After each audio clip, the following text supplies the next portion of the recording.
and he had an attraction to her. He was attracted by her body, and he stopped to talk to her. He showed or expressed his love feeling to her, yet the reed just waved. She just made him a bow. She just bowed to him, and she could not talk because she was an irrational being, and she could not to talk to him.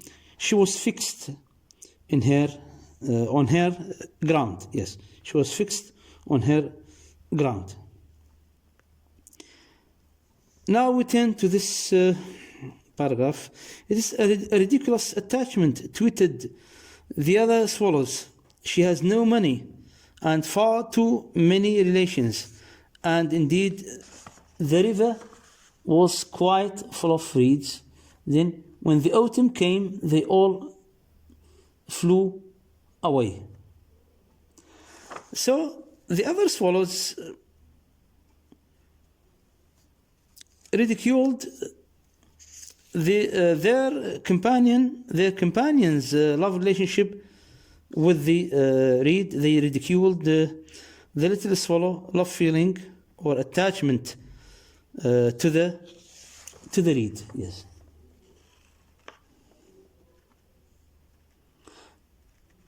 On page 6, yes. After they had gone, he felt lonely and began to tire of his lady love. She has no conversation, he said, and I am afraid that she is a coquette, for she is always flirting with the wind. And certainly, whenever the wind blew, the reed made the most graceful courtesies. I admit that she is domestic, he continued, but I love traveling, and my wife consequently should love traveling also. Will you come away with me? He said finally to her, but the reed shook her head. She was so attached to her home. You have been trifling with me, he cried. I am off to the pyramids. Goodbye. And he flew away. The little swallow realized that he could not continue his love relationship with the reed.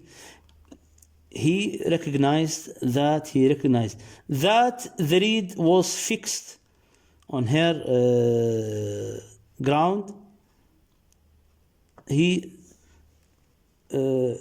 realized that the reed could not go with him. She was attached to her home. Yet he felt that the reed was playing with his feeling. So he decided to migrate to Egypt.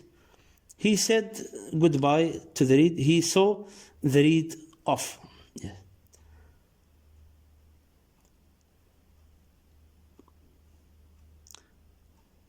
All day long he flew, and at night time he arrived at the city. Where shall I put up? He said. I hope the town has made preparations. Then he saw the statue on the tall column. I will put up there, he cried. It is a fine position with plenty of fresh air, so he alighted just between the feet of the happy prince.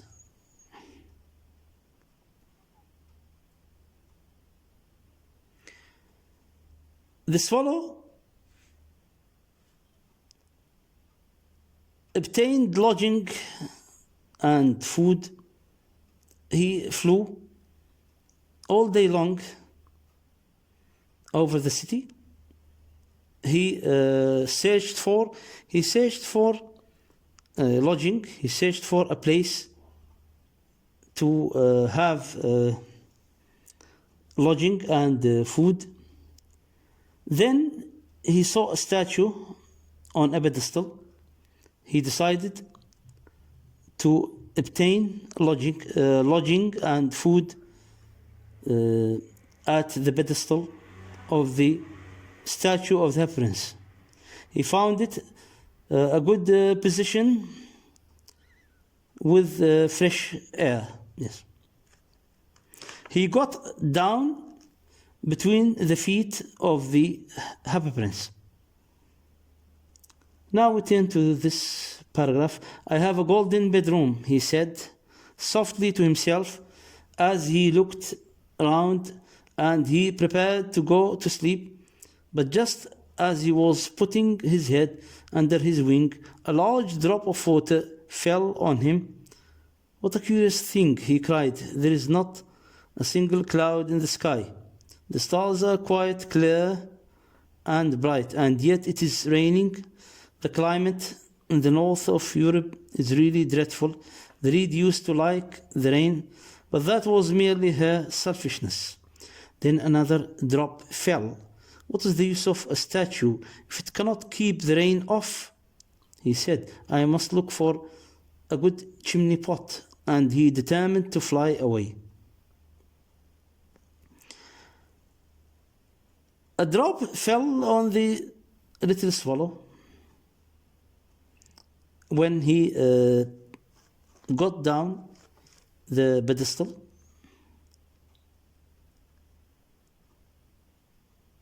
It was a curious thing to the little swallow because there was no cloud in the sky. It was night and the sky was clear and bright.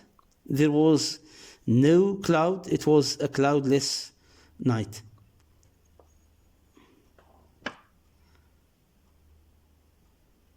Another drop fell on him.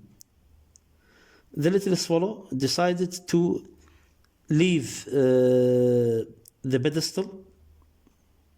He decided to search for a chimney pot, and he was determined to fly away. Yeah. Now we turn to the third section. Yes. But before he had opened his wings, a third drop fell, and he looked up and saw. What did he see? The eyes of the prince were filled with tears, and tears were running down his golden cheeks. His face was so beautiful in the moonlight that the little swallow was filled with pity. Who are you? He said.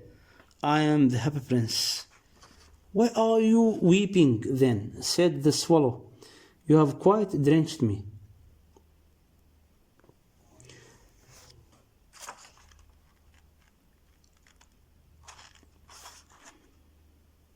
The swallow saw that the happy prince was crying. He saw that the statue of the prince was crying. He felt surprised at that. The face of the happy prince looked beautiful in that moonlit night. The swallow felt pity. He felt sympathetic with the happy prince. He talked to him. He had a dialogue with him. He asked him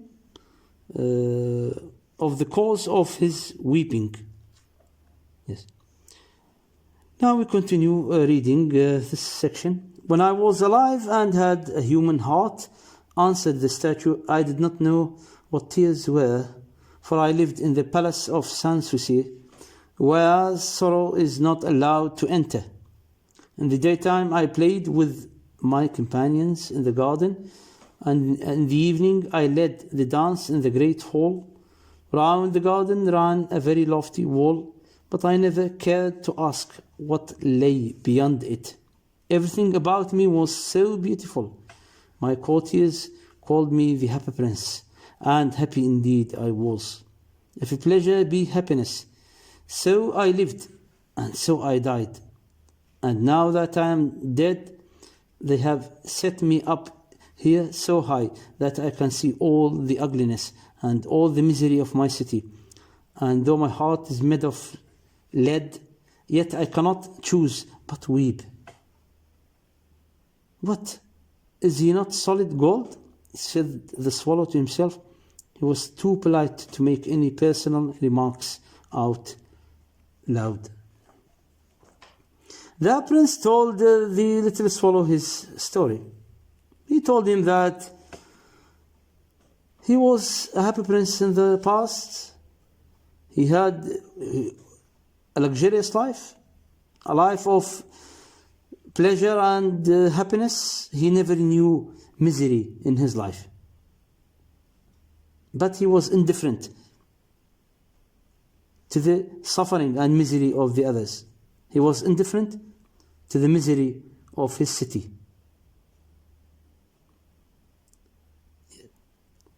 Although his heart was made of lead, but he felt sympathetic with his city. He wept for his city, misery.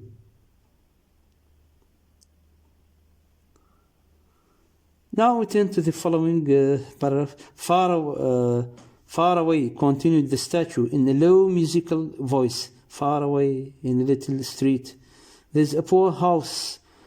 One of the windows is open, and through it I can see a woman seated at a table. Her face is thin and worn, and she has coarse red hands, all pricked by the needle, for she is a seamstress. She is embroidering passion flowers on a satin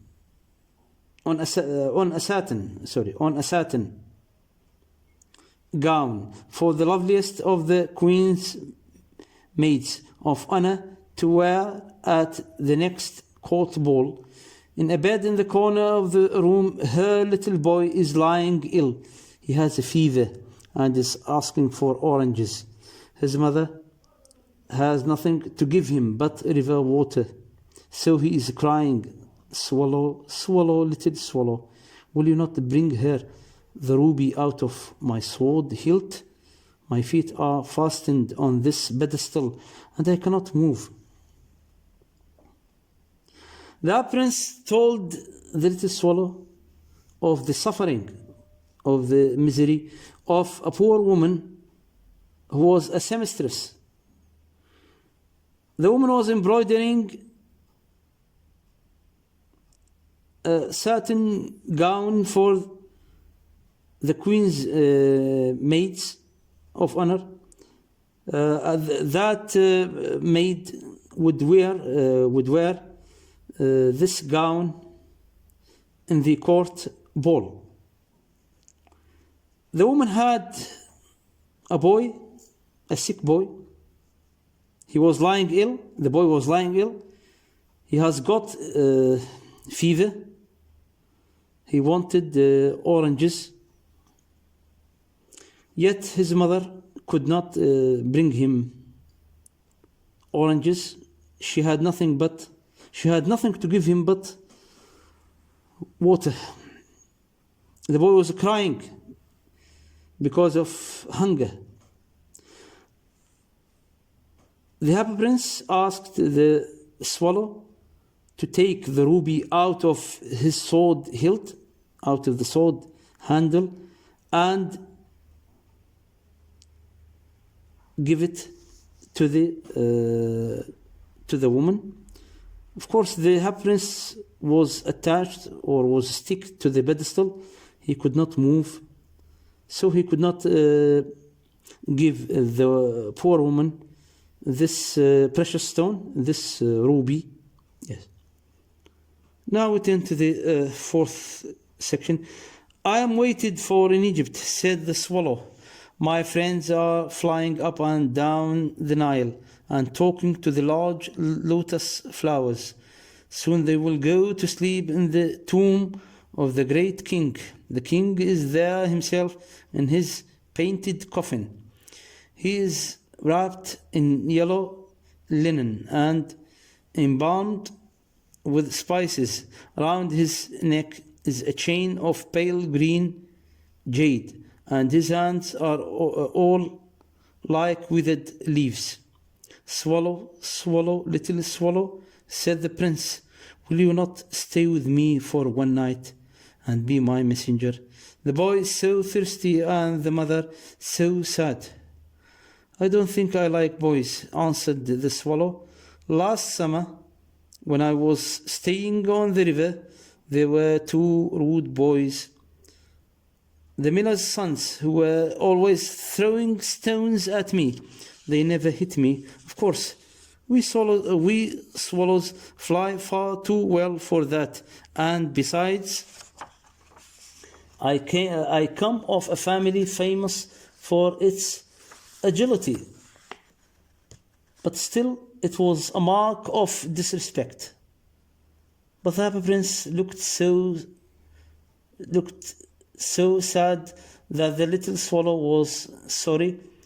It is very cold here, he said, but I will stay with you for one night and be your messenger.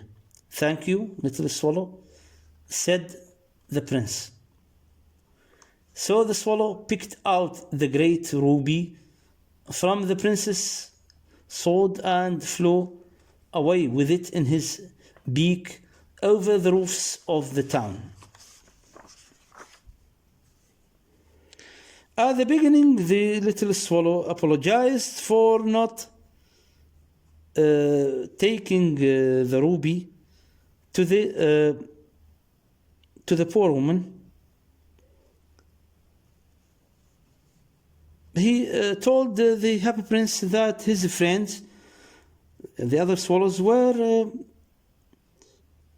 waiting for him in Egypt, and he had the little soul had to attend the funeral of the ancient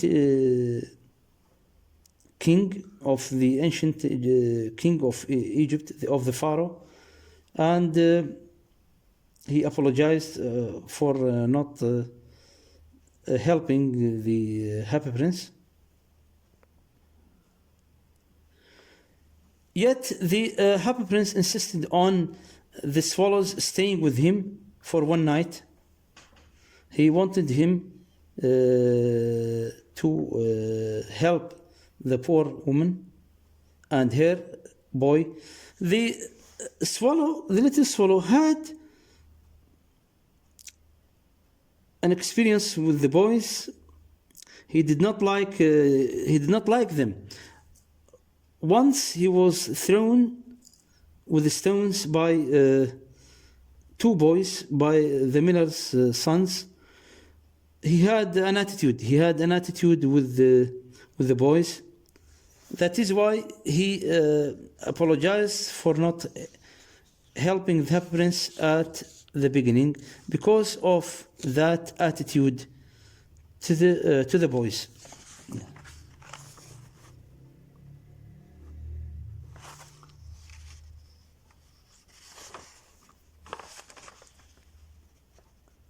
The Happy Prince looked so sad. He affected the little swallow. The little swallow agreed to stay with the Happy Prince for one night. He agreed to take the ruby to the poor woman. He picked out the ruby from the prince's sword and flew away to the poor woman. Now we continue reading this section. He passed by the cathedral tower, where the white marble angels were sculptured. He passed by the palace and heard the sound of dancing. A beautiful girl came out on the balcony with her lover. How wonderful the stars are, he said to her, and how wonderful is the power of love. I hope my dress will be ready in time for the state ball. She answered, I have ordered passion flowers to be embroidered on it, but the seamstresses are so lazy. The little swallow passed by the cathedral tower. He also passed by the palace and saw the maid, who was a beautiful girl. Yes. The maid was waiting for the finishing of the embroidered gown, of her embroidered gown. Yes.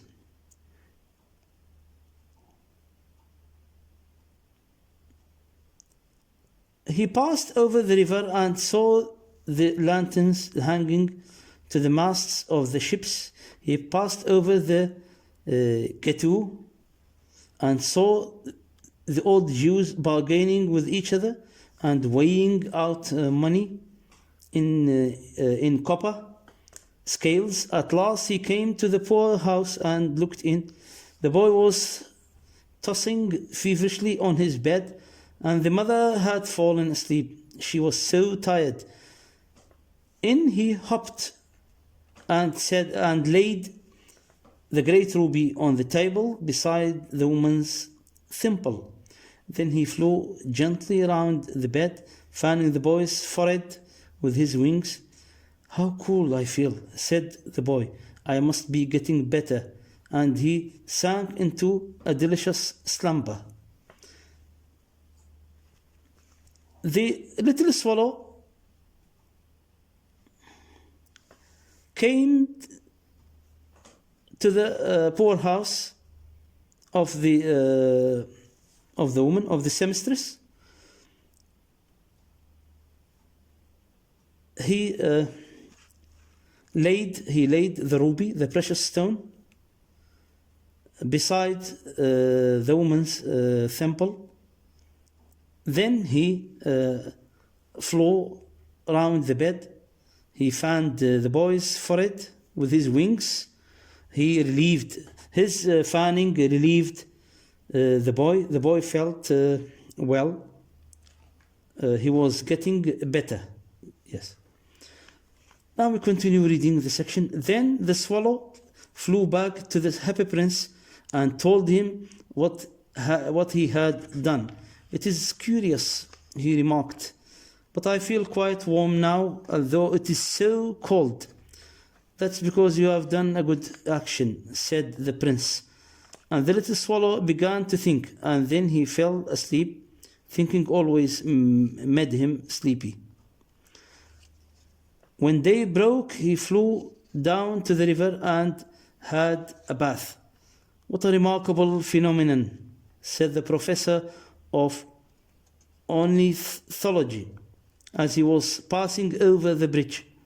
A swallow in winter, and he wrote a long letter about it to the local newspaper. Everyone quoted it. It was full of so many words that they could not understand. The little swallow returned to the prince and told him what he had done. He felt curious. He felt warm. In that winter night, it was so cold. Yet the little swallow felt so cold. The prince told him that he felt warm because of his good deed, because of his good action, because of his helping the poor woman and her sick or ill boy. Then the little swallow fell asleep. At that night, when it was when day broke, or in the at in the next day, the little swallow flew down to the river and had a bath in a cold night, in a cold day. It was a cold day. It was a very cold day, and he had a bath. A professor of ornithology saw him passing over the bridge. He felt surprised of seeing a swallow in winter. Swallows disappear in winter. This is a scientific fact. But the appearance of the little swallow in that winter day, in that cold day, surprised or amazed the professor of ornithology. The professor of ornithology wrote an article on the appearance of a little swallow in winter day.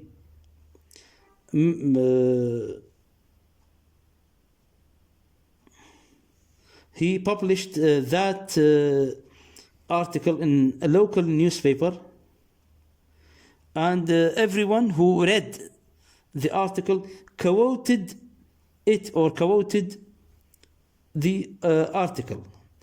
Although it had many words, or although it was full of many words that were hard or difficult to understand.